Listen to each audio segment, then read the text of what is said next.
il explique que Oswald, qui était un jeune, je crois qu'il avait 23-24 ans à l'époque, et que ça faisait à peine deux mois qu'il travaillait au Depository Book. Donc ça se trouve qu'il avait embauché. Allez-y savoir. Mais lui-même dit qu'il a vu Oswald, parce qu'il épiait Oswald, il surveillait Oswald. Il a vu Oswald, effectivement, l'intermédiaire le lui a précisé. Oswald avait une fausse carte de la CIA, voilà, qu'il regardait, il disait, bon, le problème c'est qu'il avait été, si vous voulez, trompé, leurré. Oswald faisait confiance à cet agent, voilà, de la CIA qui lui avait remis la carte. Il lui faisait confiance et il a été en fait utilisé. C'était un bouc émissaire, voilà. Oswald avait donc été le bouc émissaire. De la même façon qu'un certain Jack Ruby. Jack Ruby était donc un patron de boîte de nuit au Texas. C'est lui qui a descendu Oswald. Quand Oswald a été arrêté, il a descendu Oswald au commissariat de police, devant des journalistes, devant la police, devant les caméras du monde entier. Voilà. Alors, maintenant, je vais vous faire le résumé de ce que l'auteur dit, parce que lui, en écrivant son livre, il s'est servi du rapport Warren. Vous savez qu'il y a eu 6 commissions chargées, effectivement, de faire la lumière sur ce crime. Mais bon, à la fin, tous ont dit que voilà, c'était bien Oswald. Mais M. McDonald, dans son livre, effectivement, met en juxtaposition tout ce qui a été dit sur le rapport Warren et ce que lui-même a découvert lors de son enquête. Donc, entre ce qui a été dit et ce qui se serait réellement passé selon le tueur. Je tiens à rappeler qu'il y a ce film, le film Zapruder. Le film Zapruder a été fait par un photographe présent sur les lieux lors de ce malheureux événement.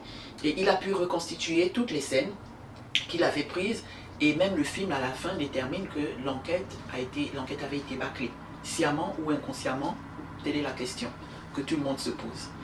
Alors, déjà, l'assassin dit à M. McDonough qu'il est furieux, de l'inefficacité des services secrets du président, qui aurait dû abattre Oswald.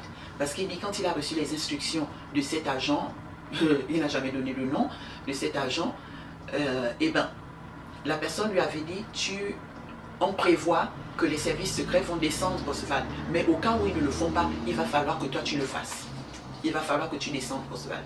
Et lui dit, franchement, Oswald, il s'attendait à ce que ce soit les services secrets qui le fassent, parce qu'il avait lui descendu le président, il fallait qu'il se dépêche pour sortir du territoire. D'ailleurs, il dit qu'en 2 heures, il était hors du territoire américain. En 2 heures après son coup, il était hors du territoire américain. Donc, le fait qu'il n'ait pas pu descendre Oswald et que les services secrets n'aient pas pu descendre Oswald, pour lui, il s'est dit qu'il est un loser. Voilà. Il est un loser dans la mesure où il aurait manqué de le faire, comme prévu dans le contrat, en cas de défaut des services secrets.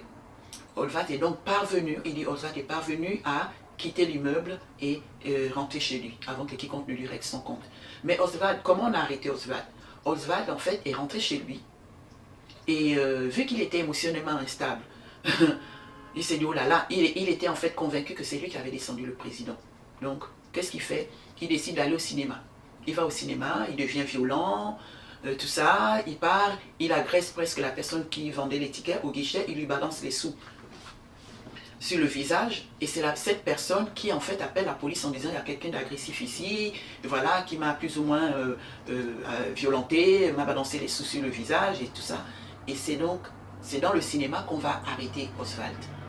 C'est au cinéma que l'on va arrêter Oswald, pas dans l'immeuble.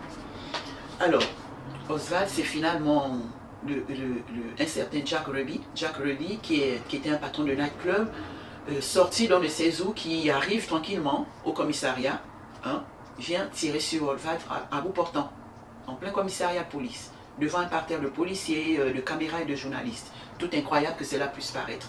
Ça n'a pas suscité plus de polémique que ça, hein, autour de l'éventualité d'un complot bien organisé.